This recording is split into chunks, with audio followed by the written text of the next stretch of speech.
I want you to be honest for a second. Have you ever felt stressed about your grades while in school? How about stressed about your job search, your salary, or your job title, the whole marathon? Well, pretty much all of us. We are living in the middle of a high-stakes, high-pressure race, and we've been told a very specific story about this race our entire life. It goes something like this.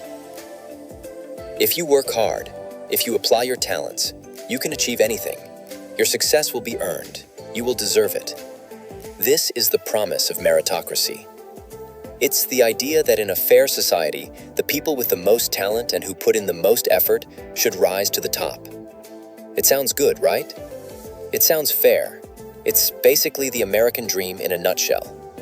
Get what you deserve, and deserve what you get. But what if this idea, this promise that fuels everything you're doing right now, has a dark side? What if this seemingly fair system is actually making our society more angry, more divided, and less forgiving? That's the explosive question at the heart of a book by Harvard philosopher Michael Sandel called The Tyranny of Merit. And the tyranny in that title is not an exaggeration. Sandel argues that meritocracy creates a toxic cocktail of emotions for everyone, both the winners and the losers of this race. Let's start with the winners. Let's say you do everything right. You get the grades, you ace the test, you get into your dream school, and you land a fantastic job. The meritocratic script tells you, you did it. You earned this. You are a self-made success. This leads to what Sandel calls meritocratic hubris. It's a kind of arrogance.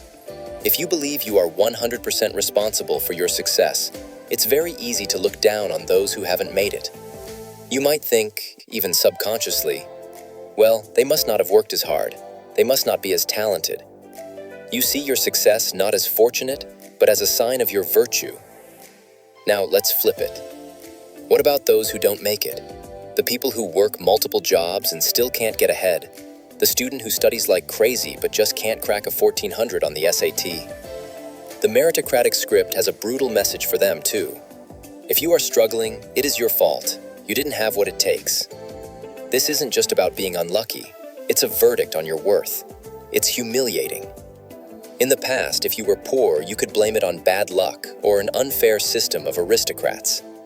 But in a meritocracy, your failure feels like a personal shortcoming. This creates a deep and understandable resentment. So you have the winners feeling arrogant and the losers feeling humiliated. Does that sound like a recipe for a healthy, unified society?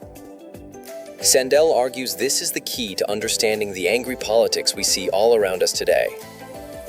He says the incredible political division we face isn't just about Democrats versus Republicans. It's a divide between those who have succeeded in this meritocratic race and those who feel left behind and looked down upon. The biggest sorting mechanism in this whole system? A college degree. Think about it.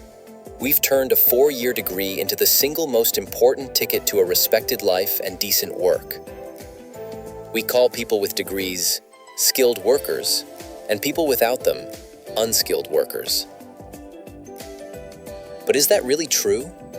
Is a consultant who creates PowerPoint slides more valuable to society than a skilled carpenter who builds a house? Is a social media manager more essential than an elder care worker who shows compassion and patience every single day? Sandel forces us to ask, have we created a system where we reward certain credentialed talents, the kind that get you into elite universities, while completely devaluing other essential forms of work and contribution? We've created a system where the elites feel justified in their success, and those doing much of the essential work of society feel invisible and disrespected. This, he says, is the tyranny in action. Okay, so this sounds pretty bleak. Are we supposed to just give up on merit and hard work? No, not at all. Sandel doesn't say hard work and talent don't matter, but he asks us to change our attitude towards success. He wants us to move from arrogance to humility. He wants us to recognize the role of luck in our lives. Were you lucky to be born to parents who could support you? Lucky to go to a good school? Lucky to have a natural aptitude for math or art or science? Even your talent for working hard is a kind of gift. You didn't create it from scratch. Recognizing this luck doesn't diminish your effort. It just connects you to everyone else. It allows you to say, my success is but for the grace of God, or maybe the accident of birth. And this humility changes everything. It leads us to focus less on who deserves what, and more on the common good. It encourages us to ask a different question. Instead of asking, what salary can I earn? We might start asking, what contribution can I make? How can we build a society where everyone feels valued and has a chance at a dignified life? He even throws out some wild, provocative ideas to get you thinking.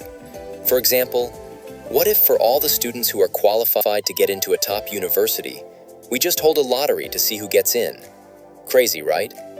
But he asks, would that be any less fair than the system we have now? Reading the book is a dive into why he would even suggest something so radical. The Tyranny of Merit is not just some dusty philosophy book. It's a toolbox for understanding the world around us. It gives us a language to describe the pressures we're facing. It helps us make sense of the political anger we see on the news. And most importantly, it challenges us to think about what success really means. Is it just about winning the race? Or is it about building a society where everyone's contribution is honored and the common good comes first? If you want to explore these topics further, I recommend you pick it up.